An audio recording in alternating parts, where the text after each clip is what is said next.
अस्सलाम वालेकुम, मैं हूं नुमान जावेद और आप देख रहे हैं मेरा YouTube channel the power of N J speak में एक बार आपको फिर खुश आमदीद। आज हम बात करेंगे इंडिया और वेस्ट इंडीज़ के दरमियान होने वाली सीरीज़ की। तो पांड्या साहब ने सबको हैरान कर दिया, परेशान कर दिया और सीरीज़ हार गए। वेस्ट इंडीज़ ने 3-2 से सीरीज़ अपने नाम कर दी और पांड्या साहब ने अपनी कौम को 15 अगस्त के लिए बड़ी ज़बरदस्त मुबारकबाद दी है इस जीत के साथ। सॉरी, तंज़िया कह रहा हूँ। जी, तो तंज़िया इसलिए कह रहा हूँ क्योंकि अनएक्सपेक्टेड था इंडिया का वेस्ट इंडीज़ से हार जाना। मैं तो इस सीरीज़ की वीडियो भी नहीं बनाना चाह रहा था कि वन साइडेड थी, किसी को दिलचस्पी नहीं थी। सब यही समझ रहे थे कि इंडिया बआसानी पता नहीं बहुत बड़ी फ़तह करके वेस्ट इंडीज़ से निकलेगा और बड़ी जीत होगी 5-0 से, 4-1 से, या कम से कम 3-2 से तो होगी ही होगी। लेकिन इस सीरीज़ में बहुत अनएक्सपेक्टेड ही हुआ सब कुछ। पहले के 2 T20 वेस्ट इंडीज़ ने जीते, उसके बाद अचानक से पांड्या टीम को गुस्सा आया, 2 मैच फिर उन्होंने अपने नाम किए और लगभग लग रहा था कि अब इंडिया जोश में आ गई है और सीरीज़ जीत ही जाएगी। लगातार 2 मैच उन्होंने जब जीते तो 2-2 से लेवल सीरीज़ हो गई थी और कॉन्फिडेंस आ जाता है। तो सबको यही यकीन था कि बस अब इंडिया जीत जाएगी आसानी से, लेकिन फिर अनएक्सपेक्टेड ही हो गया। शायद पांड्या साहब को अपने जुमले जो ना बहुत भारी पड़ गए। मैं एक बार फिर भी याद दिला दूं, मैंने पिछली वीडियोस में भी बताया था कि पांड्या साहब ने बहुत बड़ी बात कह दी थी कि इंडिया की ए साइड बी साइड भी जाके किसी भी मुल्क में कोई भी इवेंट जीत कर आ सकती है। इतने यानी कि उनके पास टैलेंट है और ये बात उनको पांड्या साहब को जो ना बहुत भारी पड़ गई। पांड्या साहब अपने हिसाब को चुलबुल पांडे साहब समझ गए लगता है और उन्होंने जोश में जो है ना बहुत बड़े दावे कर दिए और उनको मुंह की खानी पड़ गई। अपनी ही कप्तानी में वेस्ट इंडीज़ से हार गए। वो टीम जो कितनी बार मैं कह चुका हूँ अनक्वालिफायर है, छोटी मोटी टीमों से हार कर बाहर हो गई वर्ल्ड कप से और बिल्कुल अनएक्सपेक्टेड था वो सब भी। और ये तो बिल्कुल ही नेले पे दहला हो गया। वेस्ट इंडीज़ ने तो अपनी आवाम को खुश कर दिया कि सीरीज़ नाम कर ली अपने, और इंडिया का तो पता नहीं है क्या होगा पांड्या के लिए, क्योंकि पांड्या ने बड़ी बेकार कप्तानी करी। उनको कुछ समझ ही नहीं आ रहा था जैसे कि किस खिलाड़ी को क्या खिलाना है, कहाँ बॉलिंग करवानी है, और बहुत अनएक्सपेक्टेड ही सब कुछ हुआ है।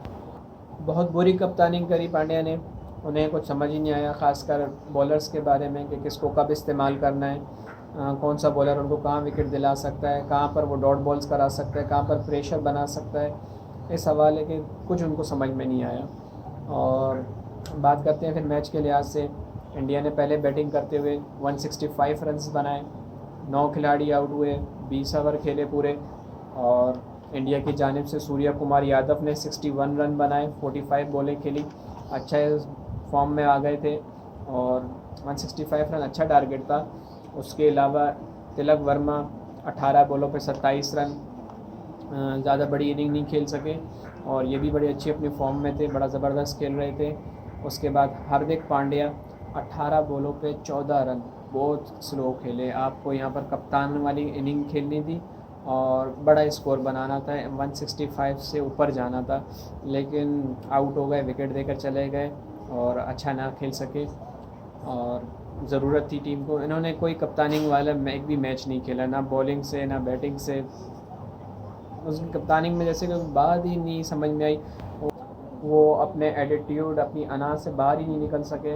हालांकि आईपीएल में उनकी अच्छी कप्तानी थी, फाइनल तक गए, लेकिन अनफॉर्चुनेटली वहाँ हार गए थे।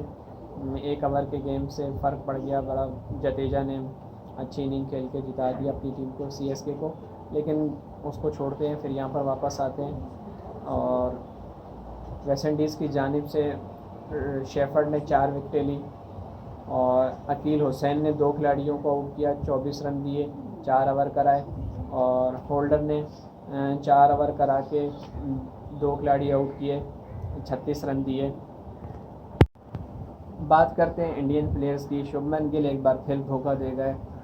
5 मैचों की सीरीज़ में सिर्फ उन्होंने 1 मैच में ही अच्छी इनिंग खेली, 77 रन बनाए और वो पिच भी ऐसी थी कि रोड जैसे कि बिल्कुल ही रोड, कोई इसमें टर्न नहीं, कुछ नहीं। उस इनिंग में, उस मैच में यानी कि वो अच्छा खेले, उन्होंने अच्छी परफॉर्मेंस दी। लेकिन बाकी जो पिचेस थी जिनमें थोड़ा टर्न था, थोड़ी डिफ़िकल्टीज थी, तो उनमें वो परफॉर्म नहीं कर सके। उसके अलावा दूसरे बड़े प्लेयर हैं संजू सैमसन, ये आईपीएल के दो बहुत बड़े बड़े नाम हैं जिनसे बहुत ज़्यादा उम्मीद की जा रही थी, और दोनों ने बिल्कुल ही जो मायूस किया। संजू सैमसन पाँचों मैचों में उनको खिलाया गया, दो में उनकी बारी नहीं आ सकी और वो दोनों इंडिया मैच विनिंग कर गया था। अच्छा जी, उसके बाद 3 मैचों में उनकी बारी आई, मगर 3 मैचों में उन्होंने एक में भी ऐसी इनिंग नहीं खेली कि जिससे वो अगली सीरीज़ में बरकरार रह सकें या कुछ।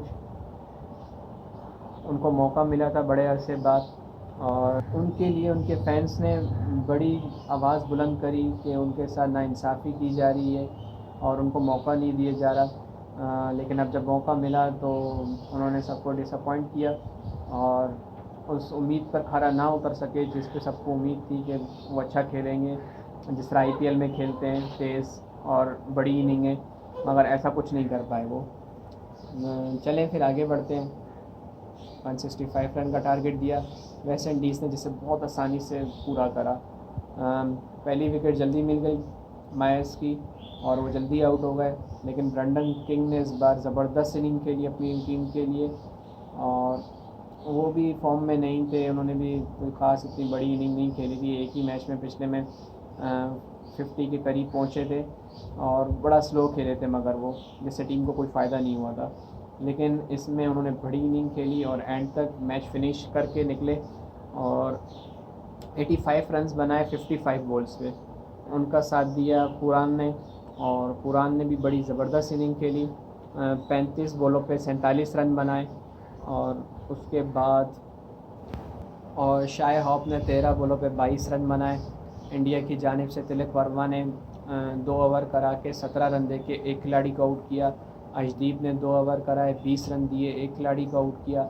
और जिस तरह मैंने बताया था कि पांड्या की बॉलिंग में कप्तानिंग बिल्कुल भी ना समझ थी, और उन्होंने एक दफ़ा फिर अक्षर पटेल को यूज़ नहीं किया, और 12-13 ओवर के बाद कहीं उन्होंने उनको 1 ओवर दिया और उसके बाद उनको 12-13 ओवर तक रोके रखा, उनको यूज़ ही नहीं किया और 1 ही ओवर सिर्फ दिया।